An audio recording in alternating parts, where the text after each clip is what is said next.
What's up, guys? 3-in-1 here. After my last video, I got a lot of questions on when exactly to start E. People wanted more information on it. So welcome to the E Start Guide. I made a table here on what matchups you start E in and what matchups you're actually getting push in and playing aggressively in.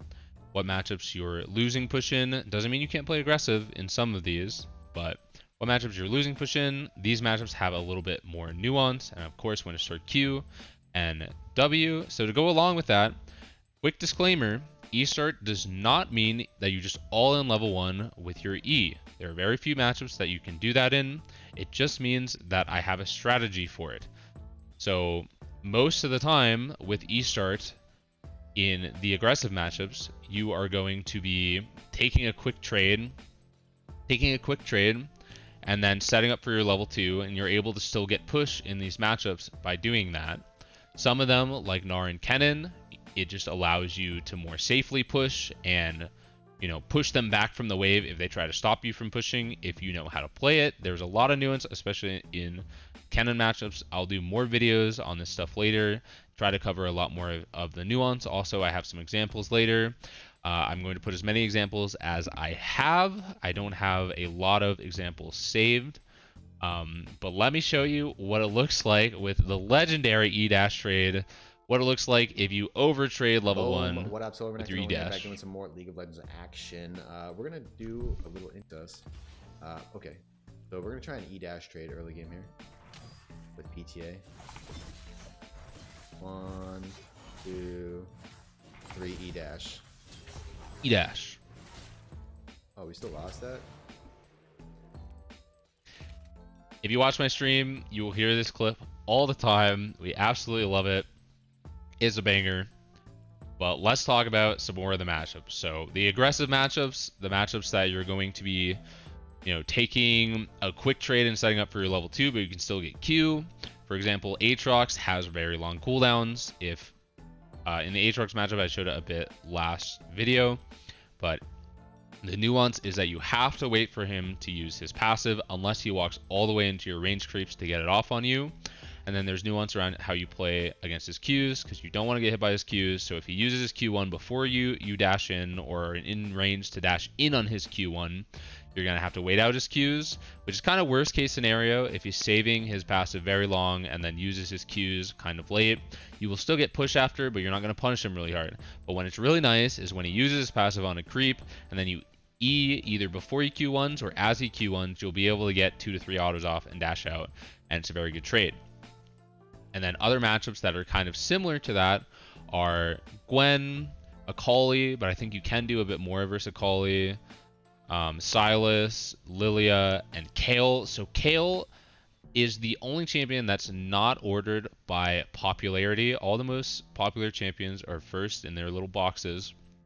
But Kayle is the one I'm not the most confident in because I haven't played it versus, I'd need to 1v1 this matchup and test the limits of it.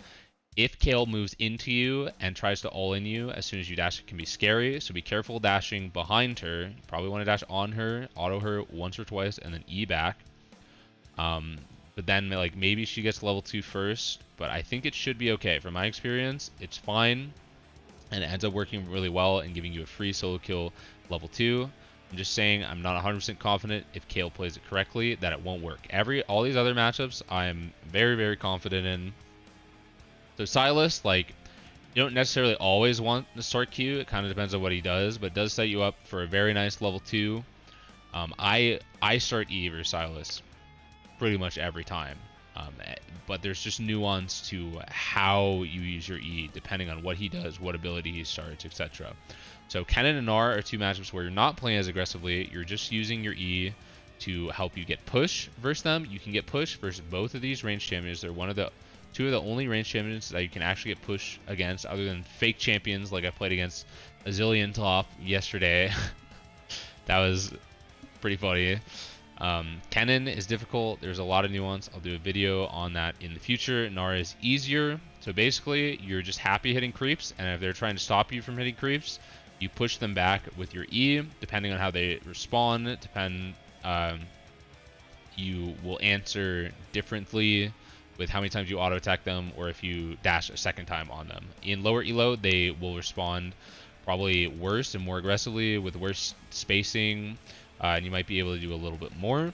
So matchups that you can actually do more against and play more aggressively with your auto attacks and potentially, you know, just all in are Nasus, Singed, Akali, maybe Lilia. I'm not 100% sure. And Akali is interesting because they just buffed her Q energy, so I'm not 100% sure if she'll be able to get a third Q if you like really all in. If you either dodge her first Q by backstepping it and then go in, you're golden. Or if you dash on her before her Q, she doesn't like Q you as you're about to dash. In that case, her circle will spawn from, you know, it spawns from the target she's hitting. So the target is right on top of her. She has to walk very far to get out of the circle and get her passive auto. So she's not going to end up getting 2 passive autos on you while you auto 3 times and then E away. So that's a great situation. Singe, I had one time, I would have to test this, where I think a Singe, he either had like Airy with Scorch or he had, you know, Conqueror, but he definitely had Ignite. I played a little bit too aggressive and it ended up going poorly because he sort of just matched my damage with his poison, Conqueror, and actually like auto attacking me aggressively back and then igniting. But I have had very good experiences starting E versus Singe. Now these are the matchups where you lose push. So Teemo is a great example of the durability patch ruining my life. I hate the durability patch. Teemo, I was able to solo kill level 1, level 2 most games. The only thing that really gave me trouble was PTA with bone plating secondary plus ignite. But Teemo I used to have a better experience against, but now I just play E to, you know, save as much HP as I can, and to be able to start longsword refillable. So versus all these range matchups, I mostly want to start longsword refillable and just play to like farm. I'll take TP since I'm not getting push. I will take Ignite versus Jax, Urgot, Olaf, and Jace depends on how I'm feeling. I think if it's a top tier Jace, I'm going to regret having Ignite. Just because his Conqueror all-in is so strong, it's very hard to actually make stuff happen. But Jax and Olaf, you are starting E to be able to trade auto attacks back with them and then E out of their all-in. So Jax is E, or Olaf's, you know, Q all-in. Olaf is very good for you if he is playing overly aggressive, chasing into your wave, and he takes a lot of minion damage. You auto like a couple times and E away. That is fantastic for you.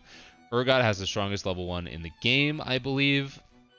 So you are starting E to be able to get XP. I actually sit in the alcove, and I will go over that strat later. Hopefully no Urgot mains are watching this video. James, I'm looking at you. And then these matchups are a little bit more nuanced. So Rumble, if Rumble has Ignite, I tested this yesterday. I originally had him up in the E start category because it's been going very well for me. I've only, you know, messed it up. Like, I messed it up once, and then another time someone actually played it well.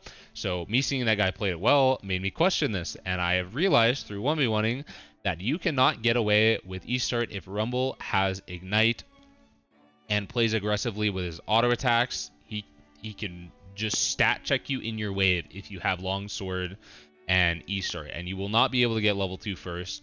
He will kill you on his second Q inside of your wave. He does not care. You need D shield and Q start if he has Ignite. Now, where it's a little bit more fringe is when you have Ignite, he has TP.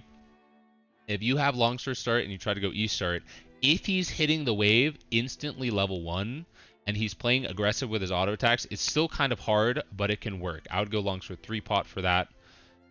And then if he has Ignites, or if you just, you know, want to play it kind of safe, I'm going to do a matchup guide at some point.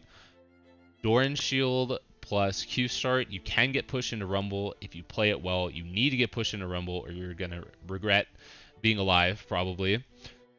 Just the main thing is not wasting your second Q and not allowing him to full Q you by kiting, you know, kiting back into your wave a little bit, but then moving into him, because then if he stays on you, you'll get free autos, or your minions will back you up, stuff like that, whatever. These all have a bit more nuance, / I'm not completely confident in them. I know E start works into Camille and can turn into solo kills. I just don't know if it's actually better than Q start. So a big reason I'm tempted to go E start is because I know I can get pushed into Camille and get pushed early and then like reset the wave. I think 2-wave crash might be the best versus Camille, but we'll see. I'll have to keep testing it. Haven't been playing this matchup enough. I don't know if E start creates the best situation or not. I know I can solo kill with it and have E and W level 2, but it's a little bit awkward. Alawi, I've been perma-banning. I'll probably start banning Poppy now that my elo is a little bit higher and there are a lot of NA Challenger Poppy players. But Alawi really depends. I want to punish her as much as I can level 1, but her level 1 isn't the weakest, especially with something like, you know, W start. So it kind of depends. I'm trying to get behind her. If she's walking up with her wave, I'll probably do E start and do it similar to like Aatrox, where it's just, you know, a short trade. I've had success with that as well. Sion, I'm just not really sure what's best. I want to kill Sion around level 4 so he can't, you know, level 4 crashing the wave is the best timer for me because I get a pickaxe by, and if I'm crashing the wave, he can't freeze with his zombie form. Mundo, I'm not entirely sure about. I've only played against a couple Mundos, and most of the time, I'm in a good position. Like, I'll start E, and they'll be CSing with Cleaver, and I'll try to get, like, a quick trade, then level 2, you know, maybe, like, set up an all-in, then set up a dive. But I need to play against this matchup more. I usually just kill myself under tower most of the time, so. And then Yorick, I haven't played against enough. Since durability patch, it's become a little bit harder to punish him pre-6, and then post-6, he can really just push the wave with no counterplay. So I'm not entirely sure. I think he's another matchup I'm trying to get behind. Might do E, similar to Aatrox, just, you know, prep for level 2. Nefiri, I'm not sure what you can get away with, because I'm not sure if Nefiri can hit level 2 first if you go E start. I know, like, E auto once or twice and then E away isn't necessarily a favorable trade, but I think it can set up your level 2. I'm just not sure if you can reliably get level 2 if you do that, so I'm not 100% sure. So these are mostly matchups I'm just not sure about. But let's get into some clip examples. So I will go more into depth on all of these matchups in the future, doing specific matchup examples. My last 3 E-starts were all versus Gnar. Today and yesterday I just randomly played against 3 Gnars. So I will show you some Gnar examples. This is how to get, you're just using E-start versus Gnar to get push, right? So often you'll see, especially in low elo, people are just not on the wave level 1. So I'm just going to prep the minions to slow push. I'm actually going to 2-wave crash this game. But you'll see, like, I'm not dashing on Gnar's head here. Although it wouldn't necessarily go that poorly, especially since I already got the melees. The problem is fleet footwork. Every Gnar goes fleet footwork now. So do you see how much move speed he had? I can't double dash on his head when he's running away at 500 move speed. So I'd have to play around the fleet proc. And then the other thing is I can't really play aggressively with how quickly the second wave gets here. The second wave is backing him up, where normally, like, this was maybe a timing, but since the wave change patch, the second wave gets here a lot faster. I get creep blocked here, so I actually E for the creep, and I'm just 2-wave crashing. You see me E through it. If he hit me there, like, maybe I'd play more aggressively, but you can see how passive he's playing. And then this ends up being a really good situation for me with pulling the wave. If there are no melees here, you can catch them before they aggro on anything, and it's very easy to pull them. It's very, very good. So the other Gnar matchups are pretty similar. Let me just try and remember for a second. Any of them were much different. This one, I think, you know, a little bit happened. This guy missed his boomerang level 1 though. But even if he didn't, like, if he's trying to stop me from hitting the wave, and now in this situation where it's just range creeps, I can wait for the next wave to come and just hit melee creeps. But if he's trying to stop me from hitting the wave, I can do this, 2 autos, back up. I'm going to lose some HP, but it's fine. I have push, I'll have level 2, I have 2 pots, like, half of this HP, all this HP is covered by my pots. I've already secured push and level up. I am not too worried about my HP. And that auto I didn't need to take. You can see it ends up being, like, pretty good situation. And now, like, if he doesn't have E, I can just, you know, EW him pretty easy, and it's a bigger trade. Make sure to always walk forward and hit your next Q if you can, or next E if you can. So now it's like a super good situation. So I have full control of the lane. You know, things end up going very well. And we end up, I think we went 8-1 that game. Oh, one thing I wanted to say about this game, like this Gnar is, I make him go 0-7 this game, right? He is a high elo Gnar, I believe. He won his last 9 Gnar games with like, you know, really good KDAs. His last 9 Gnar games, not necessarily the best matchups. And then Gnar is supposed to be good into Renekton, but if you actually like, you know, follow my flow of the lane, things end up better than they normally would. I knew Zach was here. I still go for the kill. So I will do a video on the Gnar lane later. I feel like I understand it, you know, pretty well right now. I handed this guy his first loss after 9 games. So just saying, like, I'm not playing against some random noob, right? So this is a Jax lane. This one is less standard than normal. That guy played a little bit weird. But I do want to show, let's show a Jax lane. This one first.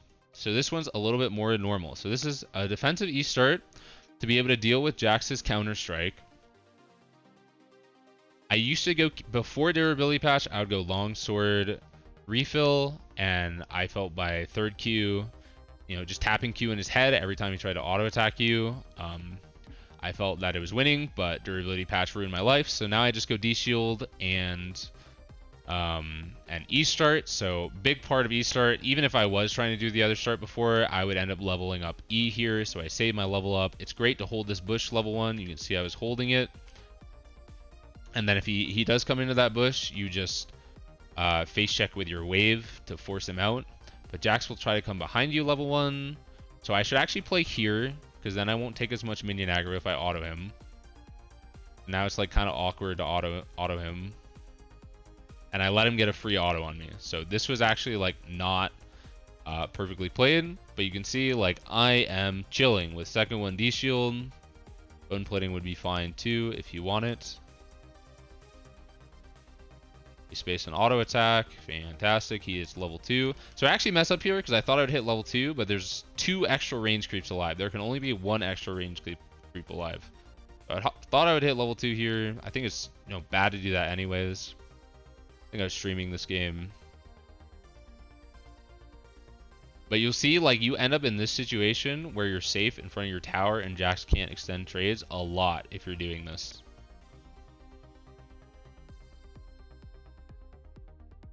And it's super awkward for him. He's thinking a lot of minion aggro. He's like really trying to force the wave in and play aggressively. He takes the tower shot, which is his big mistake. I get level up. I should actually already be eating forward, but I wasn't 100% sure that would level me up. And it's an easy kill. I can freeze this wave. Spoiler, I don't freeze the wave because Lilia holding the other wave confused me and ends up not being the best, but it should have been amazing.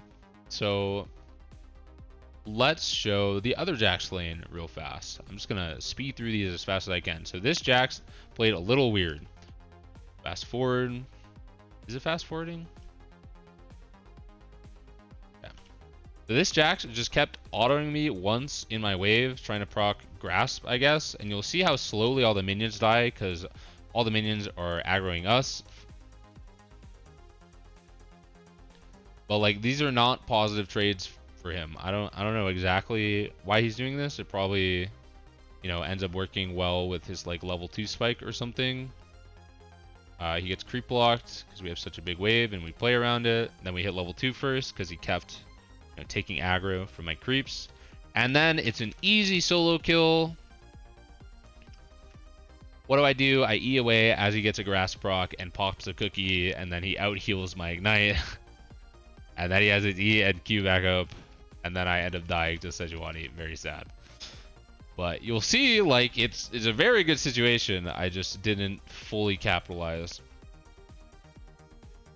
So let's show the Gwen lane if this loads. So Gwen is one that I've just tried recently.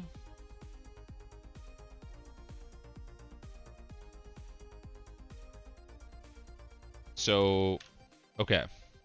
So Gwen can either start Q or E. And right now, I E onto her right as she uses her auto attack. And you want to make sure your auto attack is up. Don't do what SRO did in that clip where you auto attack and then instantly E in, and then you're standing there for half a second. Want to make sure your auto attack is up when you E in. And now, if she has Q here, I'm going to auto more than this. But I saw she didn't have Q when she autoed the minion. So I just want to do a quick trade. If she has Q, I'll probably auto twice and then E away while she's trying to stack her Q. But she E's in, and, you know, it's a favorable trade for me. I have push now. I could pop a pot. Level 2 is going to be great for me. One thing to note is, same with the Kale matchup. I believe if they just pressure auto on me level 1, and then they play it like... Well, they can't play forward before I E, but I believe if she plays forward here, and she just auto attacks me, and then she like E's behind me, kind of, and just tries to keep autoing me, she will get push.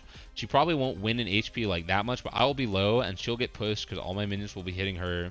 And it's not the best situation for me. But actually, in this matchup, I believe you will end up getting level 2 before she crashes, and you will just kill her, similar to the Olaf matchup. I believe that's good for you too, but be prepared for that. I think that's happened like versus a lot of Gwens when they used to try and play a lot more aggressively last season. I haven't played against Gwens playing like that this season. We E in as we get level 2, flash auto E, empower W, and we get her flash, and we're crashing 2 waves, and it's a great situation. I think I should have just flash W'd here. Just flash W. I thought I could auto E, and then maybe shoot flash, and then I could W. I would actually be short on Fury. But I should just flash W here and guarantee as much damage as possible, because if she flashes here, I'm not going to get nearly as much damage off. And then, yeah, we end up diving her. She hits level 2, but we were able to dive and put the wave into a great position. And then if you're able to kill people like this early, so you can see how many minions like she lost. She lost a ton of creeps. So I'm like super greedy though, and I try to... So I take free damage here. This was really bad walking up. But I'm super greedy trying to stop this push when I don't even have Q yet. Like, you don't want to do this most of the time, but Renekton can get away with it more than any other champ. Maybe like Renekton, maybe Jax, but Jax has, has to rely on his Counter-Strike cooldown, whereas like I have Q up again. I take extra autos here, not great. But now I'm hitting level 4 with my XP advantage. She's desperately trying to get the wave in before my W pops back up. If she doesn't Q these creeps, I'm going to be able to hold it and probably just double dash on her. That's why she Qs the creeps. But then we just kill her without my W. And we could freeze again if we want to. So another great situation.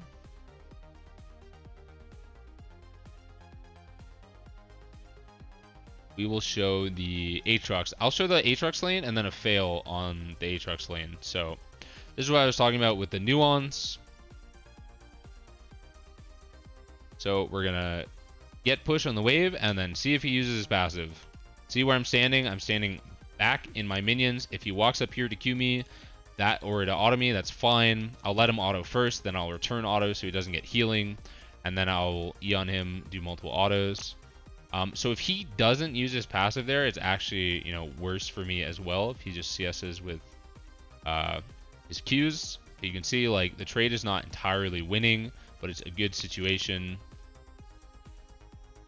Now we're hitting level 2, and you want to be good at like surprising people with your level 2, right? You want to be good at being ready to double dash. It's another reason like having E first instead of like some lanes you could have W and then have E. But being able to double dash in as you level up, like people are not ready for it. Like in high elo or low elo, people are not ready for it.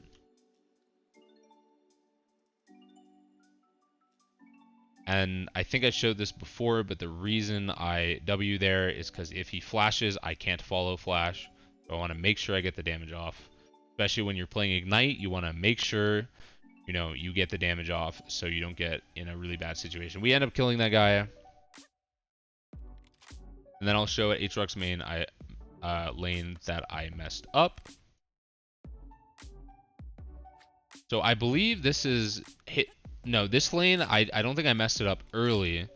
But we'll see like how patient this Aatrox is with his auto. I don't believe, because he's on the wave level 1, this is very important, very, very, very, very important. Be on the wave level 1. He stops me from hitting it, right? Because I don't want to eat his passive auto and then like dash into him while he has bone plating and he's queuing me after already eating the passive auto. So I wasn't able to, there's a couple autos, but I get punished for it with his Qs. That's like well played. Like I got the minions, the melee minions low, so now he's gonna punish me and make me choose eat my Q or lose the minion. And now he uses his passive on the wave, but he's holding his Q3, and I walk into it. So this was like a big mistake. I could have waited and just taken my push, because if Aatrox plays well like that, you're not gonna punish level 1 in this tiny window where he doesn't have Q3 and when the next wave is coming. Can't really punish unless he's, walking up to me and autoing me there, because he has no reason to stick around with the melee is dead. Just because of the timing that he played everything, he's able to get those for free. So I will still have push here, and I can still get my level 2. But, yeah, I wasn't able to punish him level 1. And now I still can't punish, but I can just slow push. You'll see, like, I have push. Everything's good. We get a dive angle. I end up failing my auto there. I think there was like another mistake I made. I don't think I should flash on him there. But yeah, we get a dive opportunity even though we didn't get to punish level 1. So it's still like a good situation for you. And that's why, like, even though Aatrox isn't making a mistake and he's playing at a high level, the strat is still good, and that's why I recommend it. There's maybe more matchups that you can go E-start into low elo and get away with it when the players are playing worse, but I like to recommend stuff that works no matter how good the other player plays. That's how I like to think about the game. So here's an example versus Nefiri. I'm not sure if E-start is good into Nefiri. First time I tried it, I played like an absolute psychopath, tried to play behind my wave. I learned Nefiri level 1 is pretty strong, and I can't abuse her just because she's a mid laner. So not the best, probably should have gotten 2 autos. I messed up trying to dodge her Q and still not dodging it. So I think she could probably play more aggressive with her autos here. I'm not sure. Yeah, I'm not sure if you actually get push or not.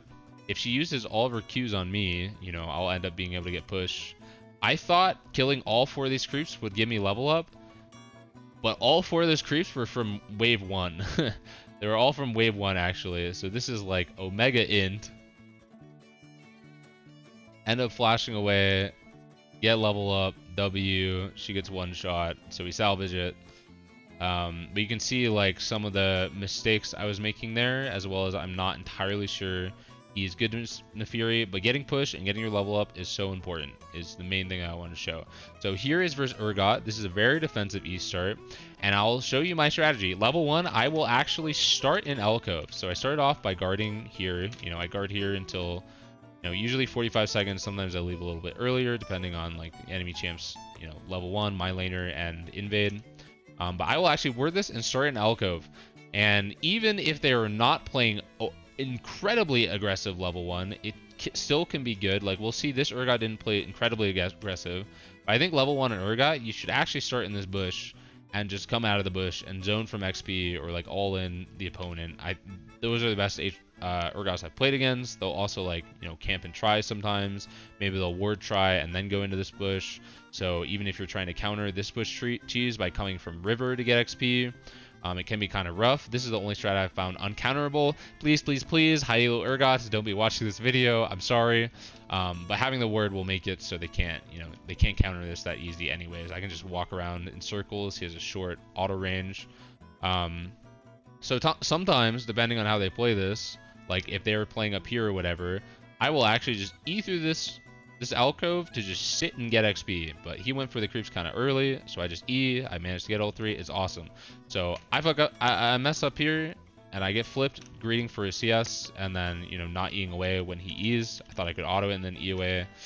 I make a lot of mistakes, I really do. But usually, if you have good strats, you're able to make some mistakes. Renekton is also an easy champ to make mistakes on, but you'll see this guy goes right? Like, he's not able to punish me. He ends up going and I'm pushing. Like, the reason we start this E start is to get into a good situation, get to level 3, start, you know, sustaining with empowered Q and trading with empowered Q. If he's not using any abilities to trade back, you're going to be winning. If he's using abilities to trade back, if you're playing well, he'll probably go I end up messing up here. I walk in front of the minions because this one died and take tower aggro, and then I don't respond with my own flash. If I respond with my own flash, I have TP advantage. It's a pretty good situation, right? I have my whip by it, but yeah, I just give him a solo kill. Then I get solo killed again, but then you skirmish with your level 6. It's all chill. All good. Renekton's broken. Let's go. So, more E starts. I know I'm going over as many examples as I can. You don't have to watch all of them, but if you're interested in E start, I feel like you're going to want to. So I'm just going to go over as many examples as I can. I think I showed this one briefly in my last video.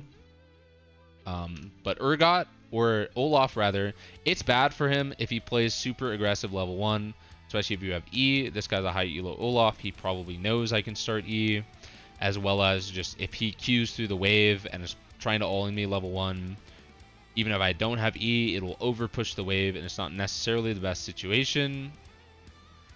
You'll see now that the melees are gone and they can't aggro me, I just do a couple autos. It's really good also if you can like time the range creep aggro to not take as much. A word for Wukong. You'll see I have E start, so he doesn't want to like do anything psycho. I'm hitting level 2 here. I try to bait him to just all in me, and then I'll empower W and walk, you know, back to my tower. He doesn't take it. So now I don't wait for my E, which is kind of a mistake, but it's also okay. I think I canceled an auto there, but we just empower W, disengage. So now, because he played for push, he's actually in a pretty good situation, right? He's going to be able to crash 3 waves without dying when almost... I think I've only had one Olaf be able to crash, you know, crash 3 waves into me without me killing them. So what I do to counter this, because I don't want him to be able to crash this wave, and if I'm going to trade with him, I have to trade before this melee dies. Because if you look, like they're all hard to see, but all these minions just autoed my cannon minion. So I take one less auto from all of them going now, as opposed to waiting. Power W, E away from where his axe is. If his axe was here, he might flash on it, auto Q me again, something like that. But now we're in a really good position. We held the wave, and we're able to move to this after trimming cannon, so the wave won't crash as fast. Able to move to this, pick up a kill because Zac passive is broken, and the wave is still frozen. And then with red buff, I am able to, you know, sustain. I think I showed the rest of this in the last video, but that's how you do it versus Olaf. An Olaf that's playing more aggressive than that, it's actually easier than what that was. Let's see. So this is just versus a range champ, right? This is just versus a range champ. It's not interesting. There's not a lot to it. You're just gonna, you know, sit back and then E all the creeps. Usually go from the side. Maybe you go from straight on. If you go from the side or like walk slightly behind, you can, you know, if the melees aren't all the same HP, you can like E, get 2, auto the other, and then E, something like that. Yeah, there's not a lot to it. It's better. You have more pressure level 2. You take less damage level 1. You're able to get range champs level 1 sometimes. I'm not sure if I have more examples. I could show some more Rumble Lane, but I think it's okay. So those are all the examples I have for now. But keep in mind, I'm going to make more in-depth matchup guides, as well as just upload full gameplays, so you can watch my gameplay here. I will be uploading more. You can watch my gameplay on Twitch and, you know, learn about these matchups more in depth. I'm going to go more in depth on specific matchups and the nuance of all the little trades. Like, I did not go that nuanced in a lot of these of what could happen. I didn't show as many examples of each matchup as I would like for those. I will also be doing a matchup guide at some point. I really want to get YouTube and Twitch and, you know, TikTok and stuff going consistently. Make sure you follow me on all those. Follow me on Twitter. Everything is linked below. But thank you for watching, guys. Look out for matchup guide, probably like month out or something. All other content coming out a lot sooner. Watch me live on Twitch. And thank you for watching, guys. Hope you enjoyed. Hope you learned something. And I'll catch you next time.